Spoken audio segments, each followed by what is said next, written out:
So hello everyone, welcome back to another video of this playlist जिसमें हम बात करने वाले हैं डेटा टाइप के बारे में। और डेटा टाइप बहुत ज्यादा क्रूशियल होता है, तो चलिए जानते हैं अपनी स्क्रीन के ऊपर क्यों, क्योंकि ये भी बहुत ज्यादा इंपॉर्टेंट कॉन्सेप्ट है सी प्रोग्रामिंग। अगर हम बात करें सी लैंग्वेज की, तो सबसे मेन जो कॉन्सेप्ट आते हैं उसमें वेरिएबल्स के बाद आते हैं डेटा टाइप। अगर आपने कोई कंटेनर क्रिएट किया है तो उसमें आपको वैल्यूज भी स्टोर करनी है। अब जब बात आती है वैल्यू को स्टोर करने की, तो आपको डिफाइन करना होता है किस टाइप की वैल्यू स्टोर करनी है। तो आज की वीडियो में हम देखेंगे कि आपको डेटा टाइप के टाइप्स के साथ साथ साइज और कुछ एग्जांपल से सब कुछ क्लियर कर लेंगे रिलेटेड टू डेटा टाइप। अब अगर सी लैंग्वेज की बात करें तो सी लैंग्वेज जो है वो स्ट्रांगली टाइप्ड है। स्ट्रांगली टाइप्ड है, इसका मतलब यह है कि हर वेरिएबल के पास एक डेटा टाइप होगा, एक डेटा टाइप असाइन करना जरूरी होता है। अगर आप इसको असाइन नहीं करते हैं, अगर आप गलत करते हैं, तो आपको एरर मिलेंगे और आपको अनएक्सपेक्टेड रिजल्ट्स भी मिलेंगे। तो आपको ये चीज बहुत ज्यादा ध्यान देनी है, क्योंकि सी प्रोग्रामिंग क्या है, स्ट्रांगली टाइप्ड है, जो मांगती है कि आपको जब कंटेनर चाहिए तो उसमें कोई ना कोई वैल्यू होनी चाहिए, कोई ना कोई डेटा टाइप होना ही चाहिए। अगर नहीं होता है, अगर आप नहीं असाइन करते हैं, तो एरर्स आते हैं। अब डेटा टाइप का मतलब क्या है? डेटा टाइप का मतलब है कि किस टाइप का डेटा आप वेरिएबल में स्टोर करना चाहते हो। क्या वो एक नंबर है, इट मीन्स क्या वो एक इंटीजर है, क्या वो एक फ्लोट है, या फिर मैं ये कहूं क्या वो एक कैरेक्टर है। तो आपको डिफाइन करना है कि किस टाइप का, या फिर कोई और कुछ भी हो सकता है। तो ये एक हेल्प करता है कंपाइलर को ये पता लगाने में कि अब कंपाइलर को किस टाइप की वैल्यू के साथ वर्क करना है। तो कंपाइलर के लिए ये जानना बहुत जरूरी होता है, इसलिए आपको डेटा टाइप मेंशन करना पड़ता है। अदर लैंग्वेजेस में ऐसा जरूरी नहीं होता। अगर आप पाइथन कर रहे हैं तो आपको स्पेसिफिकली मेंशन करने की जरूरत नहीं होती है कि ये कौन से टाइप का डेटा है।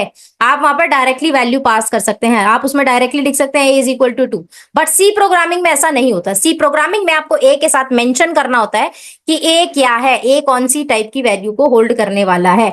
ये हेल्प करता है कंपाइलर को ये भी डिसाइड करने में कि मेमोरी कितनी एलोकेट करनी है। अगर वो एक कैरेक्टर है तो थोड़ी ही मेमोरी लेगा, अगर वो एक स्ट्रिंग है तो वो ज्यादा मेमोरी लेगा। तो इसीलिए कंपाइलर को जानना होता है कि कौन सा डेटा टाइप के बारे में बात हो रही है। तो अब हम कुछ कैटेगरीज के बारे में बात करेंगे जो डेटा टाइप के अंदर आती है। अगर बात की जाए ब्रॉड कैटेगरी की, टाइप डेटा टाइप्स इन सी में, तो सबसे पहली जो कैटेगरी आती है वो आती है बेसिक डेटा टाइप की।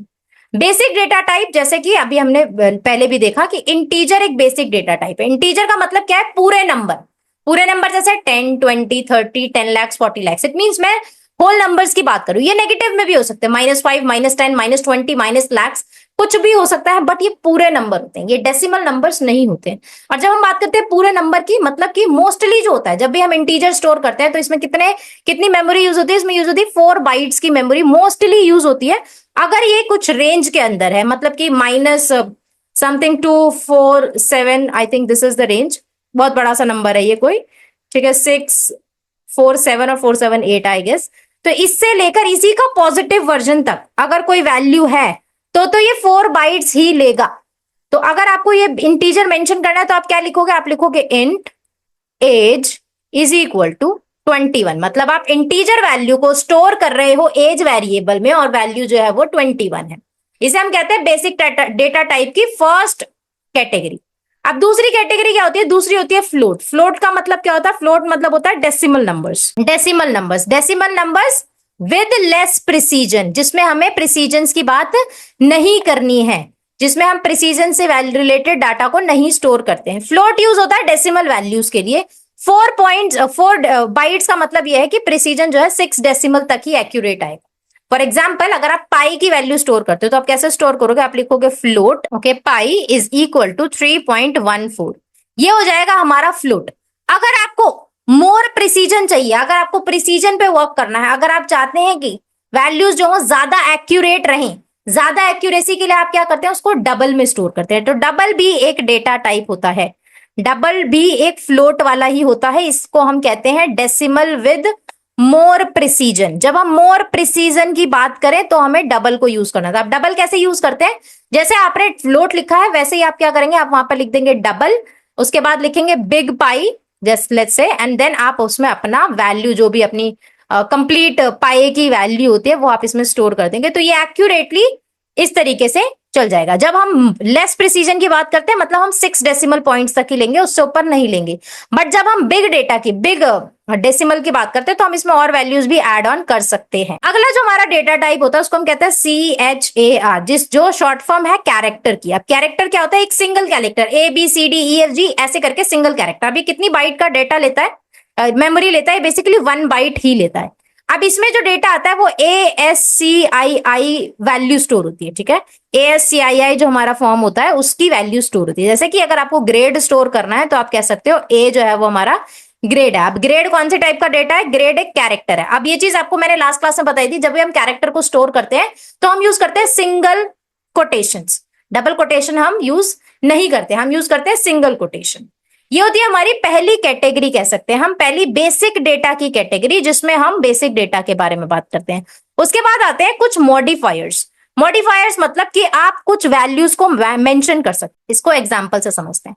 आप बेसिक टाइप के साथ साथ आप मॉडिफायर्स यूज कर सकते हैं जब भी हमें रेंज और मेमोरी कस्टमाइज करनी होती है। मान लो इंटीजर जो है मेरा आउट ऑफ रेंज जा चुका है, मेरे को लगता है कि इंटीजर जो है वो शॉर्ट इंटीजर होने वाला है, अगर मुझे लगता है लॉन्ग इंटीजर होने वाला है, मतलब मेरे को पता है कि मैं वैल्यू किस टाइप की स्टोर कर रही हूँ और मुझे लगता है कि जितनी मेमोरी मेरा सिस्टम, मेरा कंपाइलर देने वाला है इस वैल्यू को, उतनी तो इसको नहीं चाहिए, उससे कम या ज्यादा चाहिए। तो हम क्या करते हैं? मॉडिफायर्स का यूज करते हैं ताकि हम उसकी मेमोरी को कस्टमाइज कर सकें। और जब भी हम मेमोरी को कस्टमाइज करते हैं तो हम उससे आगे एक वर्ड भी लिखते हैं। जैसे कि अगर मैंने लिखा int SI is equal to 100, अब ये SI जो है 100 है, 100 तो 2 बाइट्स के डेटा में भी हो सकता है, बट आइडियली ये कितने लेता है? ये 4 बाइट्स लेता है। तो मैं क्या करूंगी? इसके आगे लिख दूंगी शॉर्ट।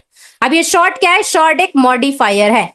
जैसे शॉर्ट होता है वैसे ही लॉन्ग भी एक मॉडिफायर है, जिसमें आप लिख सकते हैं long int LI is equal to 1 lakh, let's say. So इसका मतलब है कि 1 लाख तो 4 से 8 बाइट्स तक में जा सकता है।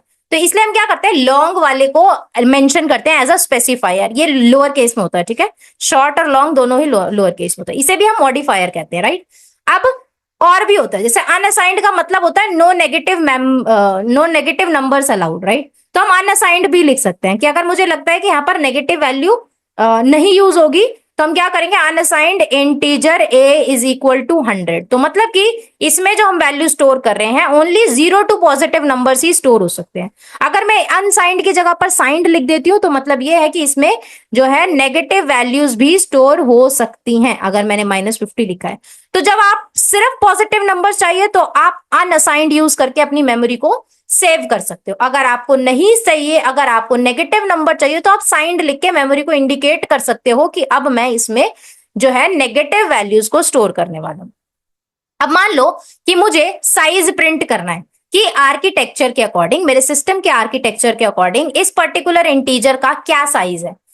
तो अगर आपको मेमोरी साइज जानना है किसी भी चीज का, किसी भी वेरिएबल का, तो आप सिंपली क्या लिखोगे? साइज ऑफ एक फंक्शन है जिसको यूज करोगे, यहां पर आप इंटीजर लिख दोगे। अब यहां पर आपको साइज ऑफ फ्लोट जानना है तो आप यहाँ पे फ्लोट लिख दोगे। सिस्टम के आर्किटेक्चर के अकॉर्डिंग वैल्यूज आएंगी। अगर आप 32 बिट्स में वर्क कर रहे हो तो डिफरेंट आएगा, 64 में है तो डिफरेंट आएगा। के ऊपर साइज थोड़ा वेरी कर सकता है, बेसिकली मैं ये कहना चाहती हूँ। तो आपको इन चीज का ध्यान देना है कि अगर आपके वैल्यू स्टोर सेव नहीं आ रहे हैं, सेम नहीं आ रहे हैं, तो you don't need to worry, क्योंकि ये आपके आर्किटेक्चर के अकॉर्डिंग होता है, सिस्टम के आर्किटेक्चर के। अगर रियल लाइफ में हम इन सारी चीजों को सोचे तो मतलब ये है कि वेरिएबल जैसे एक कंटेनर होता है, उसी कंटेनर में जो हम चीज डालना चाहते हैं उसको हम स्पेसिफाई करेंगे कि क्या मैं इसमें राइस डालने वाली हूँ, इसमें मैं चॉकलेट डालने वाली हूँ। तो एक डब्बे को हम क्या कर रहे हैं? एक नंबर दे रहे हैं, एक नाम दे रहे हैं, एक डेटा टाइप दे रहे हैं। तो इसीलिए हम इसको यूज करते हैं। और भी डेटा टाइप होते हैं, जैसे बेसिक डेटा टाइप को यूज करके हम और डेटा टाइप्स क्रिएट कर सकते हैं, जिनको हम कहते हैं डिराइव्ड डेटा टाइप। और या फिर हम उसको ये भी कह सकते हैं यूजर डिफाइंड, बिकॉज हम उसको डिफाइन कर रहे हैं, वो वहां पर मतलब सी प्रोग्रामिंग में डेवलप करते हुए नहीं है, डेवलप करते हुए उसका डेटा स्ट्रक्चर मेंशन है। जैसे कि अब मान लो मुझे एक एरे क्रिएट करना है, तो मैं क्या करूंगी? Integer marks of 5। अगर मैंने लिखा कैरेक्टर एस्टेरिक नेम, तो ये सब क्या है? ये एक एरे है, ये एक पॉइंटर है। तो ये होते हैं derived data type. Derived data type भी यूज करे जाते हैं। मेन डेटा टाइप की अगर हम बात करें तो इंटीजर, फ्लोट, डबल आप इसमें यूज कर सकते हो। कैरेक्टर मॉडिफायर्स होते हैं, long, short, assigned and signed. उसके बाद अगर आप यूज करना चाहो तो साइड यूज कर सकते हो, साइज ऑफ यूज कर सकते हो। तो चलो इसको प्रैक्टिकली देख लेते हैं कि कैसे हम इनको इन सबको यूज करना है। तो अब मैंने पिछली क्लास में ये कोड लिखा था, उसी ही कोड को मैं क्या करूंगी, अब मैं इसको इंक्रीज करके इसी में वैल्यूज शो करूंगी। अब जैसे यहाँ पे मैंने इंटीजर num3 लिखा था, इंटीजर ये 3 वेरिएबल्स लिखा था, फ्लोट ये 2 वेरिएबल्स, कैरेक्टर्स ये 2 वेरिएबल। मतलब कि मैंने क्या बात करी है, मैंने इसमें एक एक वेरिएबल के साथ एक एक डेटा टाइप को मेंशन करा है। हर डेटा के साथ एक टाइप होता है और हर टाइप का एक साइज भी होता है।